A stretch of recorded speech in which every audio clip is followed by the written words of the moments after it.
ಪಾಪ ಪುಣ್ಯಗಳಿಲ್ಲ, ಪಾಪಿಯೇ ಇಲ್ಲಿ ಅಪರಾಧಿ, ಪಾಪವೇ ಇಲ್ಲಿ ಅಪರಾಧ, ಅಪರಾಧಿಯ ಅಪರಾಧದ ಕಥಾನಕವೇ ಈ ಹೊತ್ತಿನ ಕ್ರೈಮ್ ರಿಪೋರ್ಟ್.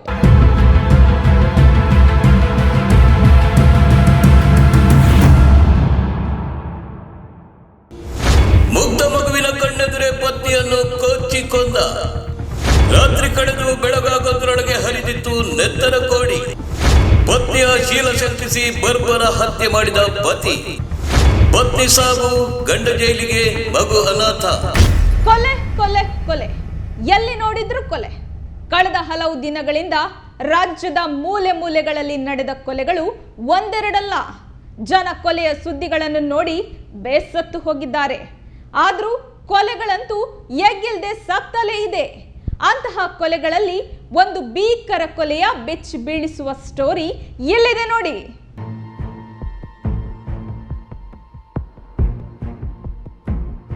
ಅದು ಆನೇಕಲ್ ಪಟ್ಟಣದ ಹೂವಾಡಿಗಾರ ಬೀದಿ. ಅಲ್ಲೊಂದು ಸುಂದರ ಸಂಸಾರ. ಪತಿ ಪತ್ನಿ ಹಾಗೂ 2ನೇ ತರಗತಿ ಓದುತ್ತಿರುವ ಮುದ್ದಾದ ಮಗು. ಪ್ರೀತಿಸಿ ಮದುವೆಯಾಗಿದ್ದ ಜೋಡಿ ನೆಮ್ಮದಿಯಾಗಿ ಜೀವನ ನಡೆಸಿತ್ತು. ಈ ನಡುವೆ ಯಾಕೋ ಅನುಮಾನದ ಕಿಡಿ ಹೊತ್ತಿಕೊಂಡಿತ್ತು. ಪತಿ ವೆಂಕಟೇಶಾಚಾರಿ, ಪತ್ನಿ ಪ್ರೇಮ ನಡುವಿನ ಅನ್ಯೋನ್ಯ ಜೀವನ ಅಕ್ಷರಃ ಗೊಂದಲದ ಅನುಮಾನದ ಗೂಡಾಗಿ ಬದಲಾಗಿತ್ತು.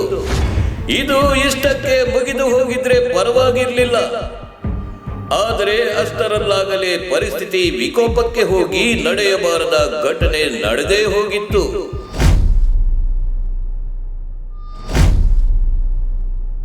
ಪತಿ ವೆಂಕಟಾಚಾರಿ, ಪತ್ನಿ ಪ್ರೇಮ ನಡುವೆ ಇದ್ದ ಅನ್ಯೋನ್ಯತೆ ಒಂದು ಸಣ್ಣ ಅನುಮಾನದಿಂದ ಕಡಿದು ಹೋಗಿತ್ತು. ಪದೇ ಪದೇ ಈ ವಿಚಾರಕ್ಕೆ ಪತಿ ಪತ್ನಿಯರ ನಡುವೆ ಜಗಳ ಆರಂಭವಾಗಿತ್ತು. ಪತಿ ಪತ್ನಿಯರ ಜಗಳಕ್ಕೆ 2ನೇ ತರಗತಿಯಲ್ಲಿ ಓದುತ್ತಿರುವ 6 ವರ್ಷದ, ಇನ್ನು ಲೋಕದ ಪರಿವೇ ಇಲ್ಲದಿರುವ ಕಂದಮ್ಮ ಮೂಕ ಸಾಕ್ಷಿಯಾಗಿತ್ತು. ಅಂದು ಜುಲೈ 16. ಆ ಏರಿಯಾದ ಜನ ಮುಂಜಾನೆ ನಿದ್ರೆ ಮಂಪರ್ನಲ್ಲಿದ್ದರು. ಈ ನಡುವೆ ಅಲ್ಲೊಂದು ಮನೆಯಲ್ಲಿ ಘನಘೋರ ಕೃತ್ಯವೊಂದು ನಡೆದು ಹೋಗಿತ್ತು. ಮುಂಜಾನೆ ನಿದ್ರೆಯಿಂದ ಎದ್ದು ಬ್ರಷ್ ಮಾಡಲು ಬಾತ್ರೂಮ್ಗೆ ಹೋಗುತ್ತಿದ್ದ ಪತ್ನಿ ಪ್ರೇಮಾಳಿಗೆ ಯಾರ ಜೊತೆ ಫೋನ್ನಲ್ಲಿ ಮಾತನಾಡುತ್ತಿದ್ದೆ ಎಂದು ವೆಂಕಟೇಶಾಚಾರಿ ಗಲಾಟೆ ತೆಗೆದಿದ್ದಾನೆ. ಮಾತಿಗೆ ಮಾತು ಬೆಳೆದು ಗಲಾಟೆ ವಿಕೋಪಕ್ಕೆ ಹೋಗಿದ್ದು. ಈ ವೇಳೆ ವೆಂಕಟೇಶಾಚಾರಿ ಪತ್ನಿಯನ್ನು ಮಾತಿನಿಂದ ಕೊಚ್ಚಿ ಬರ್ಬರವಾಗಿ ಹತ್ಯೆ ಮಾಡಿದ್ದು. ಬಳಿಕ ಮನೆಗೆ ಬೀಗ ಹಾಕಿ ಮಗುವನ್ನು ಕರೆದುಕೊಂಡು ಹೊರಬಂದ ವೆಂಕಟೇಶಾಚಾರಿ ತಾಯಿಯ ಮನೆಯ ಬಳಿ ಬಿಟ್ಟು ಪೊಲೀಸ್ ಠಾಣೆಗೆ ಹೋಗಿ ಬರುತ್ತೇನೆಂದು ತೆರಳಿದ್ದಾನೆ. ಹೇಳಿಲ್ಲ, ಅಮ್ಮ ಮಗನ ನೋಡ್ತಾ ನಾನು ಪೊಲೀಸ್ ಸ್ಟೇಷನ್ ಹತ್ರ ಹೋಗ್ತೀನಿ ಅಂತಾರೆ. ಯಾಕೋ ಅಂತ ಹಿಂಗೇನೆ ಬಂದೆ. ಹೇಳಿಲ್ಲ ಸರ್, ಬಿಟ್ಟು ಮಗನ ಬಿಟ್ಬಿಟ್ಟು ಬಂದು ಸರ್ ಅಂತ. ಹೌದೇ ನಾನು ಬಿಟ್ಟು ನಾನು ಪೊಲೀಸ್ ಸ್ಟೇಷನ್ಗೆ ಹೋದೆ. ಆಮೇಲೆ ಅವ್ರ ಕೈ ಎಲ್ಲ ಹೇಳ್ತಾ ಇದ್ಮೇಲೆ ತಿಳಿತು ಸರ್. ಗಲಾಟೆ ಏನು ಹೇಳ್ತಾ ಇಲ್ಲ ಸರ್. ಅವ್ರ ಮನೆಗೆ ಯಾವತ್ತೂ ನನ್ನ ಜೊತೆ ಗಲಾಟೆ ಅಂತ ಒಂದು ದಿವಸನೂ ಹೇಳ್ತಾ ಇದ್ದಿಲ್ಲ. ಯಾಕೋ ಸಪ್ಪ ಇದ್ರೆ ಅಂತೂ ಕೇಳ್ತಾ ಇದ್ದಿಲ್ಲ. ಏನೋ ನನ್ನ ಹಣೆ ಬರಬಿಡು ಅಂತ ಹೇಳ್ತಾ ಇದ್ನು. ಇಷ್ಟು ಮಾತ್ರ ಗೊತ್ತು ಸರ್ ನನಗೆ. ನಾನು ಅಲೆನ್ಸಿಗೆ ಕೆಲ್ಸಕ್ಕೋತೀನಿ. ಬೆಳಗ್ಗೆ 7 ಗಂಟೆ ಹೋದ್ರೆ ರಾತ್ರಿ 6:30 ಮನೆಗೆ ಬರ್ತೀನಿ. ಮನೆಗೆ ಬೀಗ ಹಾಕೊಂಡು ಬಂದು ಆಮೇಲೆ ಪೊಲೀಸ್ ಸ್ಟೇಷನ್ನಲ್ಲಿ ನನಗೆ ಕೊಟ್ಟೆ ಸರ್ ಬೀಗ. ಹೇಳಿಲ್ಲ, ಅಮ್ಮ ಮಗು ನೋಡ್ಕೊ ಪೊಲೀಸ್ ಸ್ಟೇಷನ್ ಹತ್ರ ಹೋಗ್ಬಿಟ್ಟು ಬರ್ತೀನಿ ಅಂತ. ಅವಾಗೂ ನನಗೆ ಅನುಮಾನ ಬರಿಲ್ಲ.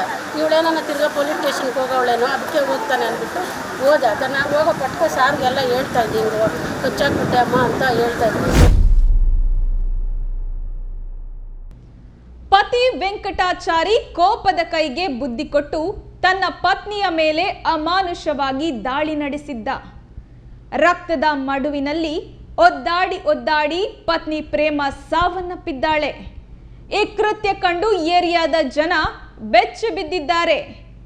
ಪತಿ ಪತ್ನಿಯರು ಅಂದ ಮೇಲೆ ಒಂದು ಮಾತು ಬರುತ್ತೆ ಹೋಗುತ್ತೆ. ಅದಕ್ಕಾಗಿ ಕೊಲೆ ಮಾಡಬೇಕಾ?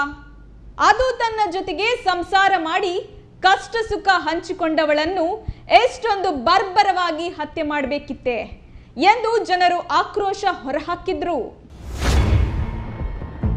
ಮೂಲತಃ ಮಾಲೂರು ಮೂಲದವಳಾದ ಪ್ರೇಮ ಆನೇಕಲ್ ಪಟ್ಟಣದ ನಿವಾಸಿ ವೆಂಕಟೇಶಾಚಾರಿ ಎಂಬಾತನನ್ನು ಕಳೆದ 9 ವರ್ಷಗಳ ಹಿಂದೆ ಪ್ರೀತಿಸಿ ವಿವಾಹವಾಗಿದ್ರು.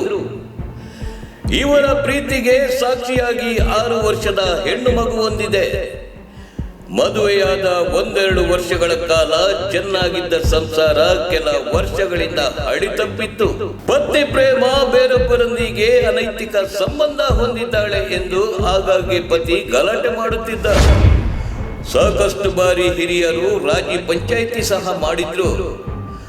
ಪ್ರತಿನಿತ್ಯ ಫೋನ್ನಲ್ಲಿ ಪರ ಪುರುಷರ ಜೊತೆ ಪತ್ನಿ ಪ್ರೇಮ ಮಾತನಾಡುತ್ತಿರುವ ಬಗ್ಗೆ ಪತಿ ವೆಂಕಟೇಶಾಚಾರಿಗೆ ಶಂಕೆ ಇತ್ತು. ಕಳೆದ ರಾತ್ರಿಯೂ ಕೂಡ ಪತ್ನಿ ಬೇರೊಬ್ಬರ ಜೊತೆ ಮಾತನಾಡುತ್ತಿರುವುದನ್ನು ಕೇಳಿಸಿಕೊಂಡಿದ್ದ ಪತಿ ವೆಂಕಟೇಶಾಚಾರಿ ಮುಂಜಾನೆ 6 ಗಂಟೆ ಸುಮಾರಿಗೆ ಪುಟ್ಟ ಮಗುವಿನ ಮುಂದೆಯೇ ಪತ್ನಿಯನ್ನು ಮಚ್ಚಿನಿಂದ ಕೊಚ್ಚಿ ಹತ್ಯೆ ಮಾಡಿದ್ದಾನೆ ಎಂದು ಹೇಳಲಾಗಿದೆ. ಪ್ರೇಮ ಅನ್ನೋ ಹುಡುಗಿ ಇವತ್ತೇನು ದುರಂತ ಅಂತ್ಯ ಕಂಡಿದ್ದಾರೆ. ಆ ದುರಂತ ಅಂತ್ಯದ ಹಿಂದೆ ಸುಮಾರು ಒಂದು 2-3 ತಿಂಗಳಿಂದ ಇವ್ರದ್ದು ಪದೇ ಪದೇ ಗಲಾಟೆ ಆಗ್ತಿತ್ತು. ನಾನು ಮತ್ತು ಈಗ ಪುರಸಭಾ ಅಧ್ಯಕ್ಷರು ಸಹ ಒಂದು ಸಾರಿ ಆಫೀಸಲ್ಲಿ ಕೂತು ಅವನಿಗೆ ಬೈದು ರಾಜಿ ಮಾಡಿ ಕಳಿಸಿದ್ವಿ. ಮತ್ತೆ ಒಂದು ಸಾರಿ ಹೊಡೆದು ಇವನೇ ಓಡೋಗಿದ್ದರು. ಮತ್ತು ಅವ್ರ ತಾಯಿಗೆ ಹೇಳಿ ಮತ್ತೆ ಕರೆಸಿ ಆನೇಕಲ್ ಪೊಲೀಸ್ ಠಾಣೆಯಲ್ಲಿ ಮಿಸ್ಸಿಂಗ್ ಕಂಪ್ಲೇಂಟ್ ಆಗಿದ್ದು. ಮತ್ತೆ ಏನೋ ಅವರವರ ಸಂಬಂಧಿಕರು ರಾಜಿ ಮಾಡಿ ಇವತ್ತು ಆ ಹುಡುಗಿ ದುರಂತ ಅಂತ್ಯ ಕಂಡಿದ್ದಾರೆ. ನಿಜಕ್ಕೂ ಮಾನವೀಯತೆ ಧರ್ಮಗಳು ಇದು ಶೋಭೆ ತರಂಥ ವಿಚಾರ ಅಲ್ಲ. ದಯವಿಟ್ಟು ಪೊಲೀಸರು ಅವನ ಮೇಲೆ ಕಾನೂನು ರೀತಿ ಕ್ರಮ ವಹಿಸಿ ಅವ್ನಿಗೆ ಬೇಲ್ ತಕ್ಕ ಶಿಕ್ಷೆ ಆಗಬೇಕು. ಮೊನ್ನೆ ತಾನೇ ಸುಮಾರು ಆ ಮಗು ನೋಡಿದ್ರೆ ಕರಳು ಹಿಂಡು ಬರುತ್ತೆ. ಆ ಮಗು ನೋಡಿದ್ರೆ ಒಂದು ಹೆಣ್ಮಗು ಒಂದು 4 ವರ್ಷನೋ 6 ವರ್ಷನೋ ಆಗಿದೆ. ಆ ಹೆಣ್ಮಗಳು ಸಂಬಂಧಿಕರೆಲ್ಲ ಅವ್ರ ತಂದೆ ತಾಯಿ ಇರೋದು ಮಾಲೂರಲ್ಲಿ. ಪಾಪ ಅವರು ನನಗೆ ಈಗ ಬೆಳಗಿನ ಜಾವ ಫೋನ್ ಮಾಡಿದರು, ಹಿಂಗಾಗಿದೆ ಅಣ್ಣ ನೋಡಿ ಅಂತ. ಪದೇ ಪದೇ ಅವರೇ ನನಗೇನಾದರೂ ಅಟ್ಲೀಸ್ಟ್ ಈ ಮಗುಗೇನಾದ್ರು ಆದರೆ ಫೋನ್ ಮಾಡ್ತಿದ್ದು. ಹೊಡೆಯೋದು ಬಡಿಯೋದು ಇದೇ ಅವನು ಇದಕ್ಕೆ ಅವರ ತಾಯಿ ಬೇರೆ ಯಾವುದೋ ಮುಚ್ಚಲ್ಲಿ ತೊಗೊಂಡು ಹೊಡೆದು ರಾತ್ರಿ ಎಷ್ಟೊತ್ತಿಗೋ ಗೊತ್ತಿಲ್ಲ ಹೊಡಿದಾನೆ. ಇದು ದಯಮಾಡಿ ಪೊಲೀಸರು ಭಾಳ ಕಾನೂನು ರೀತಿಯಲ್ಲಿ ಕ್ರಮ ತಗೋಬೇಕು.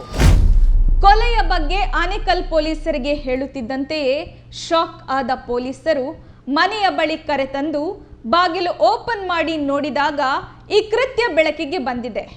ಪೊಲೀಸರು ಏರಿಯಾಗೆ ಎಂಟ್ರಿ ಆಗುತ್ತಿದ್ದಂತೆಯೇ ಏರಿಯಾದ ಜನತೆಗೆ ಇಲ್ಲೊಂದು ಅಮಾನವೀಯ ಘಟನೆ ನಡೆದಿದೆ ಅನ್ನೋದು ಗೊತ್ತಾಗ್ಬಿಟ್ಟಿದೆ. ಪೊಲೀಸರು ಮೃತದೇಹವನ್ನ ವಿಕ್ಟೋರಿಯಾ ಆಸ್ಪತ್ರೆಗೆ ರವಾನೆ ಮಾಡಿ ದೂರು ಕೂಡ ದಾಖಲಿಸಿಕೊಂಡಿದ್ದಾರೆ. ದಿವಸ ಬೆಳಗಿನ ಜಾವ ಅವನ ಒಂದು ಕೊಲೆ ಆಗಿರೋ ವಿಷಯ ಗೊತ್ತಾಯಿತು. ಗಂಡ ಹೆಂಡತಿನ ಕೊಲೆ ಮಾಡಿದ್ದಾನೆ. ಅವರು ಮೂಲತಃ ಮಾಲೂರು ಮಗು. ಇಲ್ಲಿ ಬಂದು 2 ವರ್ಷದಿಂದ ಇಲ್ಲಿ ವಾಸ ಇದ್ದಾರೆ. ಇಲ್ಲಿ ಅವನ ಮಗದಲ್ಲಿ ಕೆಲಸ ಮಾಡ್ತಾಯಿದ್ದಾನೆ. ಹೆಂಡತಿ ವಿಚಾರದಲ್ಲಿ ಹೆಂಡತಿ ಮೇಲೆ ಅಪನಂಬಿಕೆ ಇಟ್ಕೊಂಡು ಏನೋ ಅನೈತಿಕ ಚಟುವಟಿಕೆ ಅಂದರೆ ಅವ್ರು ಬೇರೆ ಜೊತೆ ಇಲಿಸಿಟಿ ರಿಲೇಷನ್ಶಿಪ್ ಅಂತ ಅಂದ್ಕೊಂಡು ಅವನ ಹತ್ರದಲ್ಲಿ ಅವನು ಬಂದು ಮಚ್ಚಿನಲ್ಲಿ ಕೊಲೆ ಮಾಡಿಬಿಟ್ಟು ಆ ಮಗುನೂ ಸಹ ನೋಡಿದೆ. ಆ ಮಗು 2ನೇ ಕ್ಲಾಸ್ ಓದ್ತಾ ಇದೆ. ಮಗು ನೋಡಿದೆ. ಕೂಡಲೇ ಅವನ್ನ ಬಂಧಿಸ್ತೀವಿ.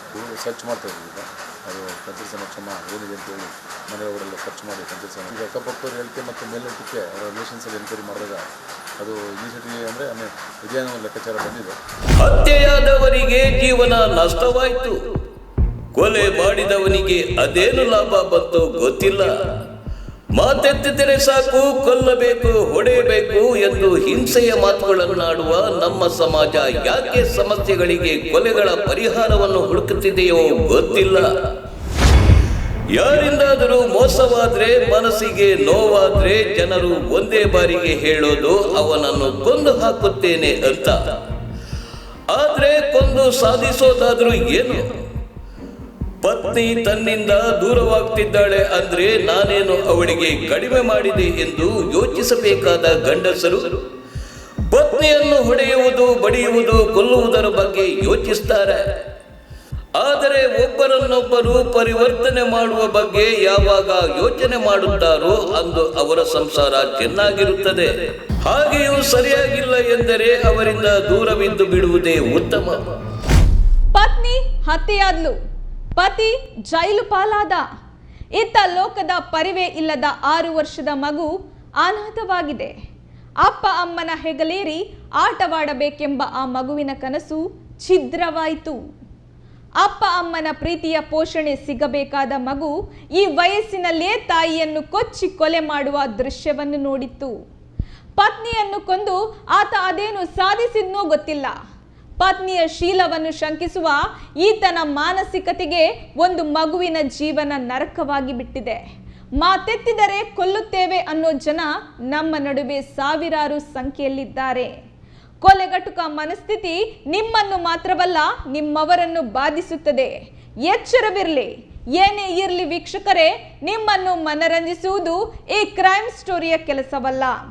ಅಪರಾಧ ನಡೆಯದಂತೆ ಸಮಾಜವನ್ನು ಎಚ್ಚರಿಸುವುದೇ ನಮ್ಮ ಕೆಲಸ. ಮುಂದಿನ ಬಾರಿ ಮತ್ತೊಂದು ಕ್ರೈಮ್ ಸ್ಟೋರಿ ಮೂಲಕ ಮತ್ತೆ ಸಿಗ್ತೀನಿ. ಅಲ್ಲಿಯವರೆಗೆ ಎಚ್ಚರವಾಗಿರಿ.